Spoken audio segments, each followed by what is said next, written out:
So reportedly, Frank Vogel, a good guy who's won a title, is out of a job with the Lakers at the conclusion of the season. Listen, this is an unwinnable task. When I can identify by the third game of the season your primary weaknesses, no elite three-point shooters, too old of a roster to defend the three, and old expensive rosters mean more injuries and longer to heal. If I can identify that, 3 games in, Frank Vogel has no shot here. Let's be totally honest what the Lakers are asking the next coach to do. It would be asking an accountant to fix the books at Enron. There is no easy out once Russell Westbrook, whoever okayed the deal, no easy answer for the next coach. Now, we know one or two things. Vogel's going to be out, and so is Westbrook. But you could put Eric Spoelstra in this, you could put Ty Lue in this, or Greg Popovich. There's real limitations here. Coaches, as you know, have no leverage and virtually no say in this league. I watched for years in Indiana as Frank Vogel took Roy Hibbert and Paul George and gave Chris Bosh, LeBron James, Ray Allen, D. Wade, coached by Eric Spoelstra, fits in the Eastern Conference playoffs. I watched Frank Vogel go into the bubble, the only time in league history that young teams flourished in the playoffs and old teams eroded, win a championship with old LeBron and frail Anthony Davis. Don't tell me Frank Vogel can't coach. It's interesting what's happening in sports. Kevin Durant had ultimate leverage and power. And look at what he's created in Brooklyn. Since the day he and Kyrie arrived with the Nets, they have won 54% of their games. That's 13th best in the league. Aaron Rodgers, ultimate power in Green Bay. They now have the worst receiving core in the league. And LeBron James, as much power as any NBA star, and he and his camp wanted Westbrook. Now, he doesn't want to leave LA. His family doesn't want to leave LA. And there is no short, quick fix to this mess of an aged roster. Be very careful about demanding power because people with it generally use it much to their downfall. Listen, same shit, different day. You've heard about that? You've heard that saying before? Same shit, different day? This is same shit, different coach. There's no fix here. The NBA forces you to make trades with virtually equal salaries. You're just taking on bad contracts the minute you get rid of Westbrook. And so, I've told people, there was an old comedian named Jackie Gleason. And at one point, he was as powerful as anybody on television, like Johnny Carson in the 80s powerful. And Jackie Gleason used to say, if you've got power, you don't really need to use it. People get out of your way. Kevin Durant had power. Aaron Rodgers had power. LeBron had power. Think about this. LeBron and Kevin Durant probably missed the playoffs. On any given night, the 2 best players in the league. Giannis lets his front office and his coaches and the culture do their thing. He comes to play every night as a great teammate. He has the best team in the league. Said it before. Give people power. They're going to use it, and often to their own peril. The next coach is supposed to be Quinn Snyder or Mike D'Antoni. Come on now.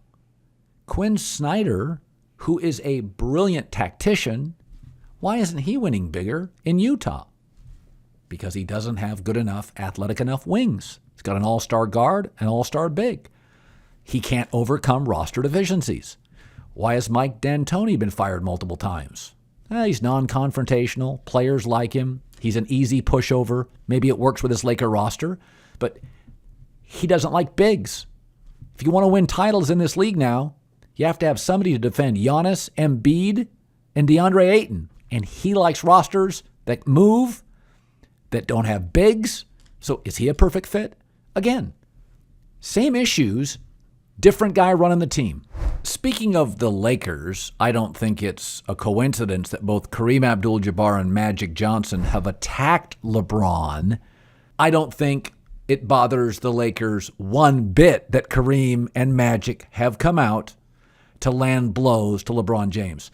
Listen, very few people get a career like a Kobe or a Jeter where you play for one team. I mean, good God. Favre at one point played for the Jets. It's sad. Elway, very unique. At one point, though, Patrick Ewing was part of the Orlando Magic, and Hakeem Olajuwon, a Toronto Raptor, and MJ, a Wizard. LeBron's career has been unique. He really put jet fuel on mobility in the NBA. The upside of that, you make a lot of money, you have a lot of leverage, and you end up playing with a lot of great players. You don't have to go through long down cycles like Kobe did with the Lakers. But there is a downside to that, and that you never really have a team you call home. I mean, he's bailed on Cleveland twice. He grew up in Akron. And so you would never find the Lakers trying to trash Magic Johnson like this or Kobe Bryant, right? Like there's an understanding Jeter is a Yankee forever, even if at one point he owned part of the Marlins.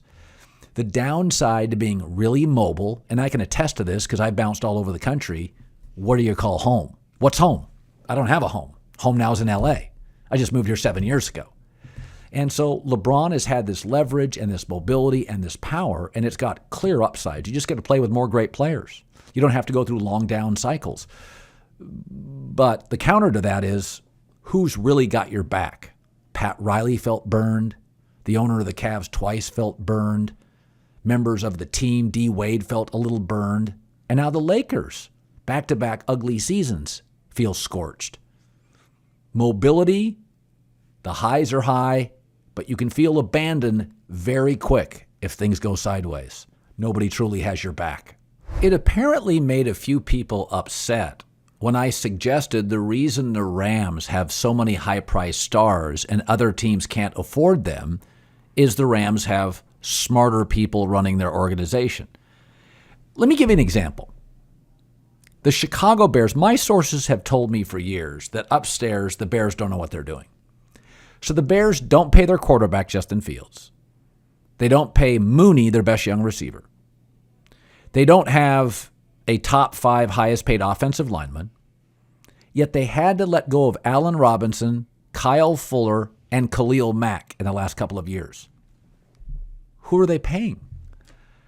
The Rams have top of the market Jalen Ramsey, Aaron Donald, Matt Stafford, Bobby Wagner. And they're still trying to make deals. They bring in Allen Robinson despite that, who will now be one of the higher paid number 2 receivers in the NFL. Guys don't like to hear this. So much about guys is respect and their professional success. 5% of guys are smarter. Elon Musk is smarter than anybody in his industry. Steve Jobs was. Reed Hastings at Netflix. I know it drives people crazy. The Rams have a smarter owner, a smarter GM, a smarter coach than virtually everybody in the league. You start looking at the Giants and the Chicago Bears. They're not paying their quarterbacks, and they're not in on any top free agent signings. Think about the Bears. They had to let their best receiver, their best pass rusher, and their best corner go in the last 2 years. Who in the hell are they paying? It's all jammed up in their front 7 defensively in a league where increasingly linebackers are a limited leverage unit. I mean, the Rams and Bengals get to the Super Bowl, both the weakest parts of their teams were linebacking cores. And in the Bengals case, O-line and linebacking cores. I know it drives people nuts, but the NFL has very few elite front offices and quarterbacks and O-lines and owners and GMs. The Rams have hit the trifecta. Coach, GM, owner, all top 2%.